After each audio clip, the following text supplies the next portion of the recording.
Hello Terraria enthusiasts, my name is James, and in the upcoming weeks Terraria will be seeing a brand new update titled version 1.3.1, which will be the first full update without the heavy involvement of Red, which plans to focus heavily on the wiring mechanic in Terraria and is even adding full controller support.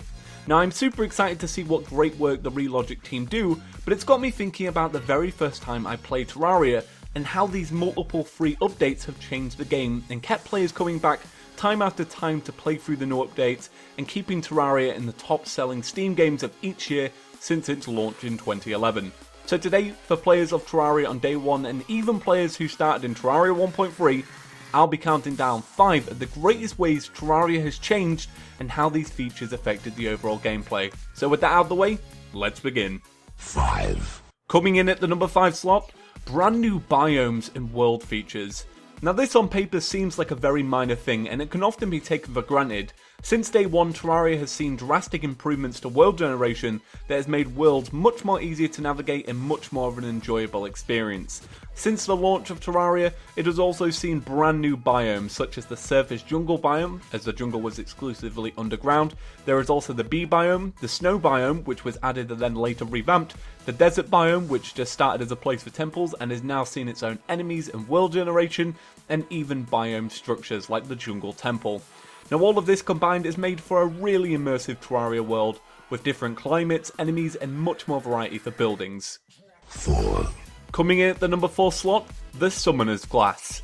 Terraria has always been about player choice. Everything you do in Terraria is up to the player. What weapons you craft, how you pair them with others, how you use them to take down bosses, all of this is up to you.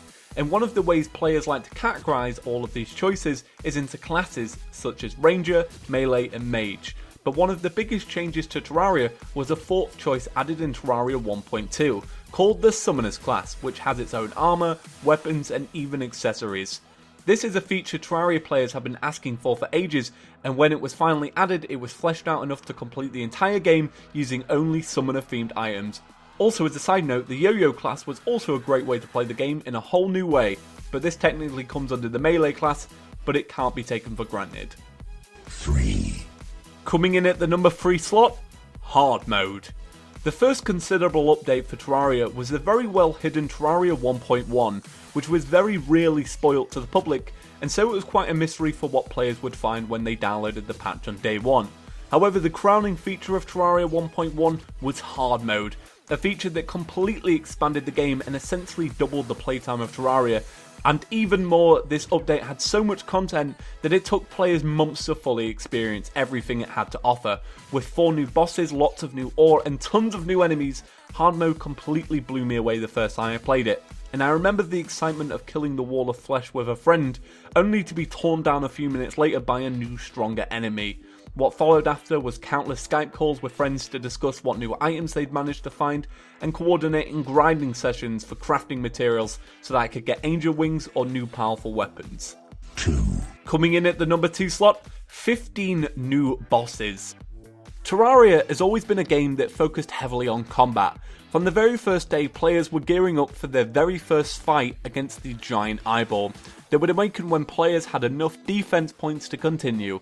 But it soon became apparent that 3 bosses were just no match for Terraria players, with people taking them all down at the same time. So one of the biggest changes to Terraria is the shift from 3 bosses to 18 total, including exclusive console and mobile bosses such as Turkle the Ungrateful and Lepus the Giant Bunny. Now having this many bosses has led to some really interesting routes of progression for players, by giving them the choice to take down whatever one they want in the order that suits them best.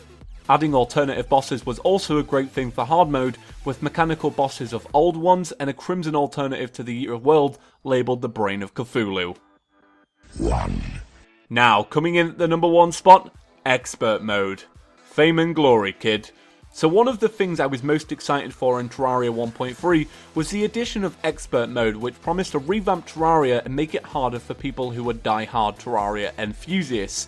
Now this wasn't a simple change like making health harder to find or making enemies stronger, but instead it was about adding new attack patterns for people to learn, new dangerous additions to the environment such as getting slower movement in cold water, and the best feature, a whole new way of taking on Terraria bosses. Expert Mode also added brand new exclusive perks, such as a 6th accessory slot and a scarf that reduced damage taken by 70%. Be sure that Terraria Expert Mode really is for the toughest players, but it's also a great reason to replay the game and a great change to Terraria. Now make sure not to stay nostalgic of original Terraria for too long, a brand new update is just around the corner.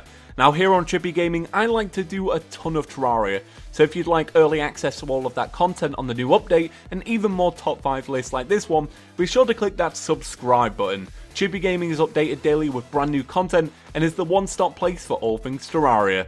Now if you're not done binge watching top 5 videos yet, why not click here to see my top 5 bosses in Terraria. This one's even revamped for the 1.3 update and includes some expert mode bosses.